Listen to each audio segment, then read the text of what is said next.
तो फिल्म की शुरुआत होती है 1986 से। हम माँ बेटी को फील्ड्स में खेलते हुए देखते हैं और अचानक डर के मारे वो चिल्लाने लगते हैं क्योंकि फील्ड्स में बहुत सारे इंसानी जिस्म के पार्ट्स पड़े थे, यानी किसी इंसान को मारकर उसके टुकड़े टुकड़े कर कर यहाँ फेंका गया था। ये सब कैसे हुआ था ये दिखाने के लिए जाती है कहानी एक रात पीछे। रिपोर्ट थी कि रात में मेटियोर शॉवर होगा, यानी बहुत से छोटे बड़े मेट्रॉइड्स आकर जमीन पर गिरेंगे, जिन्हें देखने के लिए बहुत से लोग रिलैक्स पॉइंट पर पिकनिक मनाने के लिए आ गए थे ताकि यहाँ से वो आराम से ये मेटियोर शॉवर देख सकें। इन्हीं में 3 दोस्तों का एक ग्रुप भी था जो पिकनिक मनाने जा रहा था। मूवी में इसी पॉइंट पर हमें मेटियोर शॉवर से रिलेटेड लोगों की सोच भी बताई जाती है। पहले के लोग माना करते थे कि जब भी मेट्रॉइड जमीन पर आकर गिरते हैं तो बस तबाही या वबाएं लेकर आते हैं, जिससे इंसानी जानें खतरे में पड़ जाती हैं। कुछ रिलीजियस लोगों का मानना तो ये था कि जब दुनिया में बुराइयां बहुत ज्यादा बढ़ जाती हैं तो गॉड सबक सिखाने के लिए गुस्से में मेट्रॉइड्स को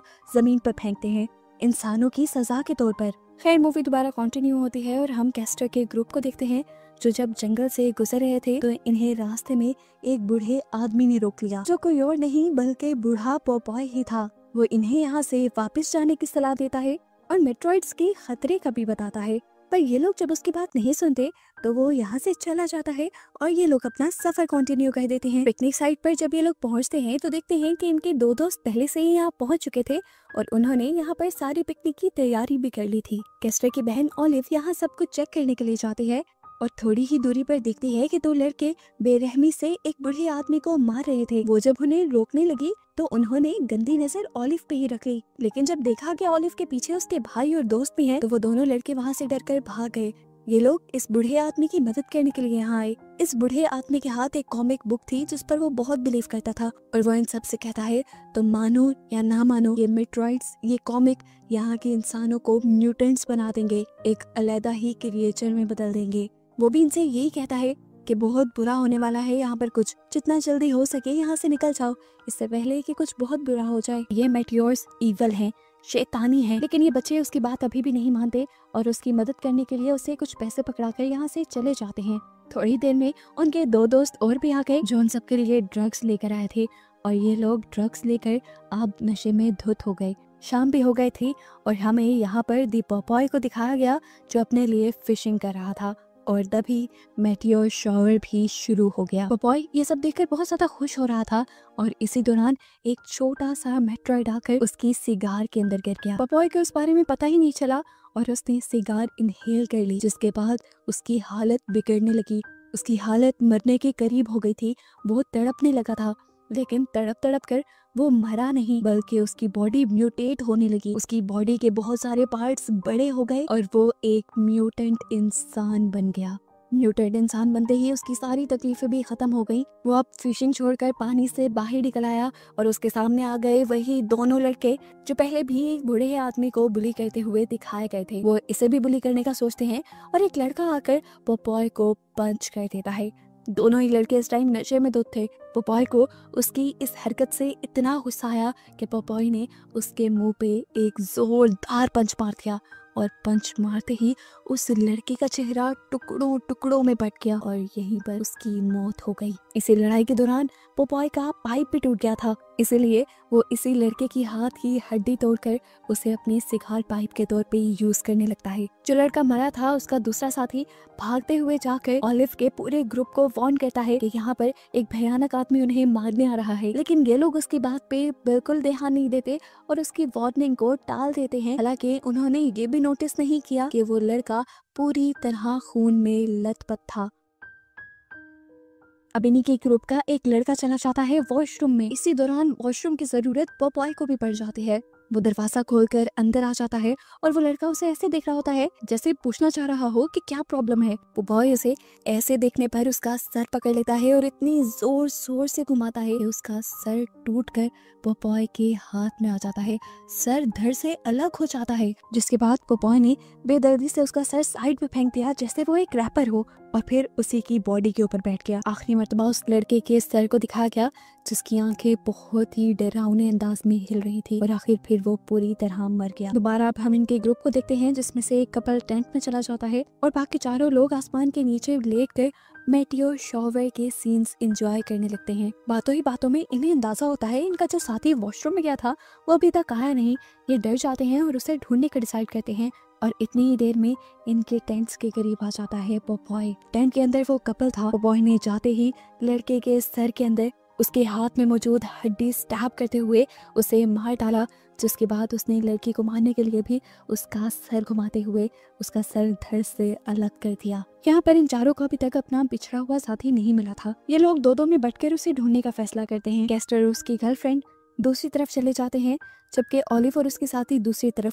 इन्हें यहाँ पर एक मेटियोर पड़ा हुआ मिलता है जबकि दूसरी तरफ कैस्टर और उसके साथी को मिल जाती है अपने साथी की लाश जिसके ऊपर सर भी नहीं था। ये लोग इसे देखकर बुरी तरह घबरा गए। इन्होंने भी चीख मारी जबकि दूसरी तरफ ऑलिव ने भी चीख मारी। अब ऑलिव ने क्यों चीख मारी थी? ऑलिव को उसके साथी प्रपोज करने लगी थी लेकिन चीख मारने की वजह ये प्रपोजल नहीं था। ठीक प्रपोज करने के टाइम पे ही एक मेटियोर आकर उस लड़की के सर के आर पार हो गया जो ऑलिव को प्रपोज कर रही थी और ये भयानक अपनी आंखों के सामने मौत देखकर ऑलिव की चीख निकली थी।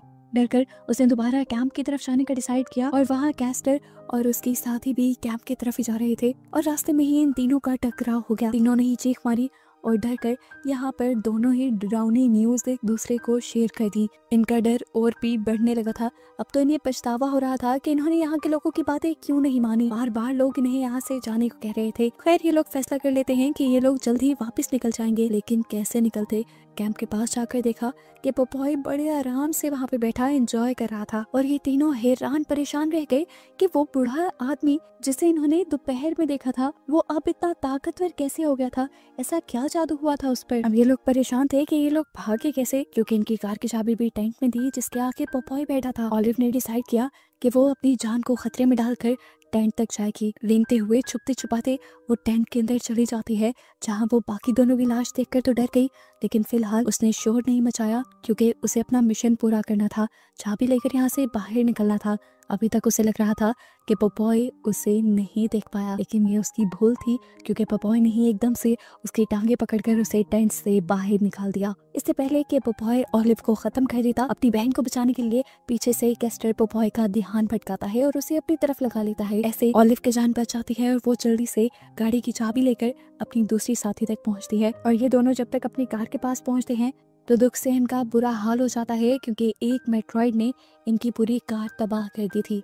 अब इन्हें कैस्टर का भी ख्याल आ गया, उसकी भी तो जान खतरे में थी। तब ऑलिव ने बताया कि मैं और कैस्टर अक्सर यहाँ पे आते रहते हैं। यहाँ पे करीब एक खाली फैक्ट्री है, मैं जानती हूँ जरूर कैस्टर वही गया होगा। ये लोग भी उसे बचाने के लिए वहीं निकल जाते हैं और जैसे ही ये लोग अब रास्ते से गुजर रहे थे तो इन्हें उस बूढ़े आदमी की लाश के टुकड़े टुकड़े भी मिले जिस बूढ़े आदमी ने इन्हें कहा था कि कॉमिक इवल है और वो तबाही लेकर आएगा।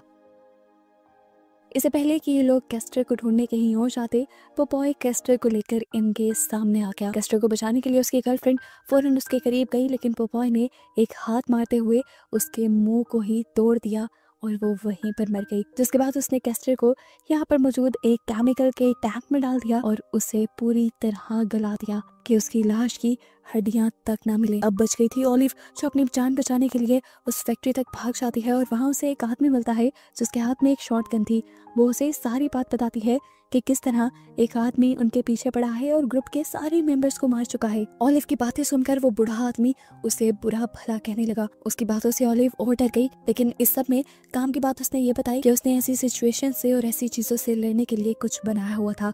वो क्या था दिखाया तो नहीं गया लेकिन ऑलिव ने जब वो देखा तो वो हद तक रह गई। तभी बाहर से इन्हें दोबारा आवाज आ गई। बूढ़े आदमी ने ऑलिव को यहीं पे रुकने को कहा और खुद अपनी व्हीलचेयर के साथ बाहर चला गया। बाहर जाते ही होना क्या था, पोपॉय ने इस आदमी को भी पकड़कर अपने हाथ में मौजूद हड्डी से मार कर खत्म कर दिया। इसी सब के दौरान ऑलिव भी भागकर बाहर आ गई। वो पोपॉय से लड़ना चाहती थी लेकिन उसे कंट्रोल करना पोपॉय के बाएं हाथ का खेल था। पोपॉय उसे साइड पे कर देता है। इससे पहले कि पोपॉय उसे मारता ऑलिव की किस्मत एक और मर्तबा चल जाती है और यहाँ पर वही जख्मी हुआ लड़का आ जाता है जिसने सबसे पहले आकर इन्हें पोपॉय के बारे में अलर्ट दिया था। वो लड़का पोपॉय के ऊपर हमला करता है। उसके सिगार से चलता हुआ मेट्रॉइड निकालकर उसी के ऊपर हमला कर देता है। ये हमला पोपॉय को ज्यादा नुकसान तो नहीं पहुंचाता, लेकिन उसे गुस्सा बहुत ज्यादा दिला देता है। इसीलिए पोपॉय उस लड़के को एक हाथ से ही नीचे गिराते हुए उसके मुंह पे अपना पाँव रख के उसका मुंह बुरी तरह से कुचल देता है और उसे मार देता है। अब वो मेट्रॉइड जो पोपॉय ने गिराया था वो लग गया था ऑलिव के हाथ। ऑलिव ने जैसे ही उठाया तो उसके हाथ जलने लगे, लेकिन ऑलिव ने उसे छोड़ा नहीं और जाकर डाल दिया एक चैन सॉ मशीन के जनरेटर में, जिससे ये बड़ा सा चैन सॉ चलने लगा। यही चैन सॉ तो असल में उस बड़े आदमी ने बनाया था, जिसके बारे में उसने ऑलिव को भी बताया था। ऑलिव बहुत ही हिम्मत से इस चैन सॉ को चलाते हुए पोपॉय के पास पहुंच गई, लेकिन पोपॉय भी इस तरह हार मानने वाला नहीं था। उसने भी इर्द गिर्द कुछ टूल ढूंढे और उसे सिर्फ मिली एक हथौड़ी, जिससे वो ज्यादा अच्छे से लड़ तो नहीं सकता था क्योंकि सामने चैन सॉ था। ऑलिव ने बड़े ही अच्छे से दिमाग लगाया और एक ही वार में पोपॉय की बॉडी के 2 टुकड़े कर दिए, जिसके बाद उसे लगा कि फाइनली उसकी पोपॉय से जान छूट गई है। वो यहाँ से चली गई, लेकिन सुबह होने पर हमें दिखाया गया कि पोपॉय की लाश वहाँ पे नहीं थी, जिसका मतलब कि पोपॉय अभी जिंदा था। ऑलिव भी जो रात यहीं पर सो गई थी, सुबह उठने पर जब उसने ये नजारा देखा तो उसकी टेंशन और भी ज्यादा बढ़ गई। ऑलिव जानती थी कि वो कितना खतरनाक हो सकता है, इसीलिए वो उससे लड़ने की तैयारी में लग जाती है। कहानी में कुछ हफ्ते गुजर जाते हैं और हमें न्यूज के जरिए पता चलता है कि पोपॉय अब न्यूयॉर्क में पहुंच चुका था और जगह जगह तबाही फैला रहा था, और उसे खत्म करने के लिए यहाँ पर हमारी सुपर वुमन ऑलिव तैयार हो रही थी। उसने एक मैकेनिकल हाथ बनाया था पोपॉय से लड़ने के लिए, और बस इसी को दिखाते हुए ये कहानी यहाँ खत्म हो जाती है, इस मिस्ट्री के साथ कि क्या ऑलिव पोपॉय को खत्म कर भी पाएगी या नहीं।